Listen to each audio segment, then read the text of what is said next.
Yes. Catherine, go ahead. You're live on the air. Okay. Hello. Good morning. Thank you. I Good was afternoon for wondering, me. whenever the Mashiach comes, how is he going to talk to God? Is he going to talk to God like Moses did, or is he going to have to go to sleep first? There was never a prophet and never will be a prophet who will have the level of prophecy of Moshe Rabbeinu of blessed memory. None. We are told in Tanakh there were many people who the Spirit of Hashem rested upon them. We're told that famously Bitzalel, he's not the only one. There are certain people who the Spirit of God rested upon them so that they would have a special intuitive wisdom. You understand? Bitzalel, from the tribe of Yehuda, was given that wisdom, the Spirit of Hashem, so he would know how to build the Mishkan, how to build the tabernacle. Okay?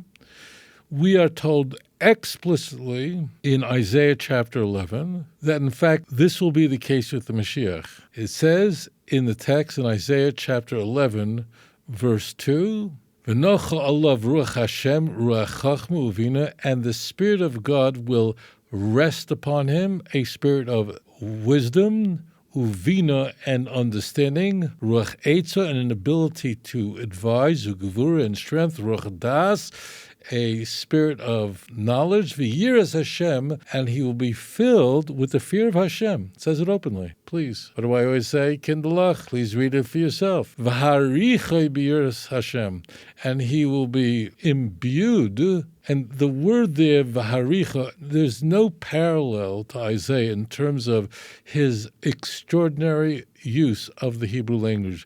V'haricha, I know your translators probably render it as he will be filled with the fear of God.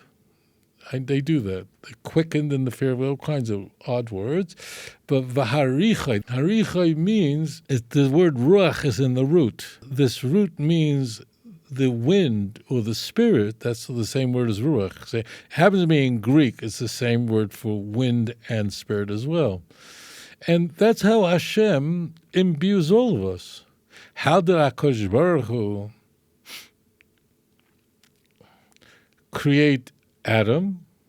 So if you go to Genesis 2, you'll see that Hashem breathed into his nostril. This is why this is such a sensitive place, such a delicate place. And that's why kissing is a very big thing. Why? Not rubbing elbows, because this is who you are. So V'harichei b'yiras Hashem, he will fill. So you see there that he's not God because he fears God. One can say he is a Navi. We don't have texts like that in Tanakh. One can say, if you wish, that he'll do miracles. You will find no source of that in Tanakh. Nothing.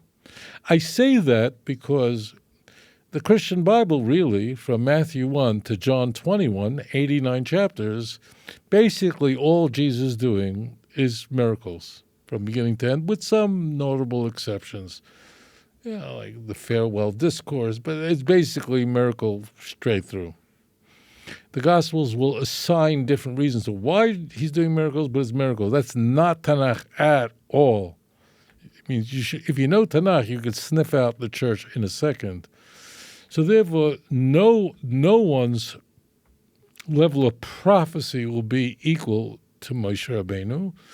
Now, the only thing that we could say is, not with regards to prophecy, but in terms of accomplishment, so their Mashiach will be accomplishing something beyond Moses and beyond Abraham.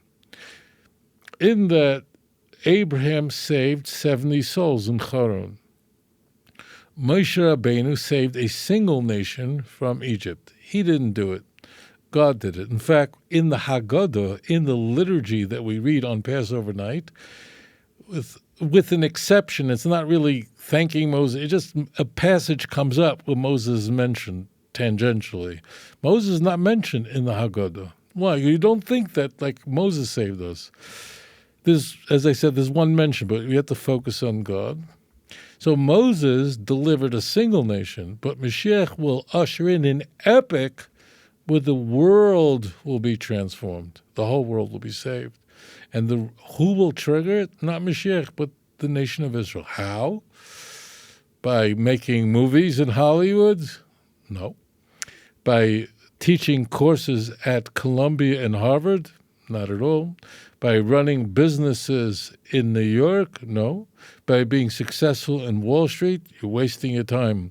There are many Jews who do that. There are many Jews who are lawmakers in the United States, but that's not their job. The job of a Jew is to be a or lagoyim, a light to the nations. See Isaiah 42 verse 6, 49 verse 6. That's the role of the Jew. So the Mashiach, he may be a Navi. I mean, Hashem will certainly, the prophet Isaiah tells us that he will be able to judge people not by the sight of his eyes and not by the hearing of his ears, but rather because of the Spirit of Hashem is upon him. How do you know I'm telling you it's true? Again, Isaiah 11, verse 3.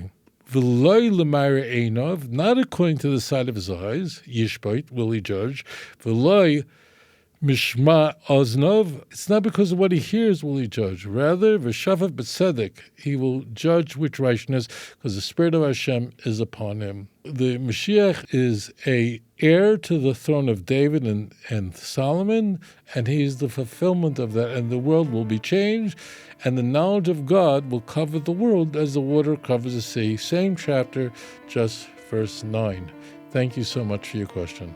If you enjoyed this program, please like and subscribe. אדון עולם אשר מלך בטרם כל יציר נברא לעת נעשה בחפצו כל אזי מלך שמו נקרא ואחרי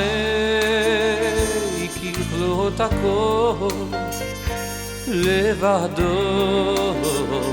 ימלוך נורא והוא היה והוא עובד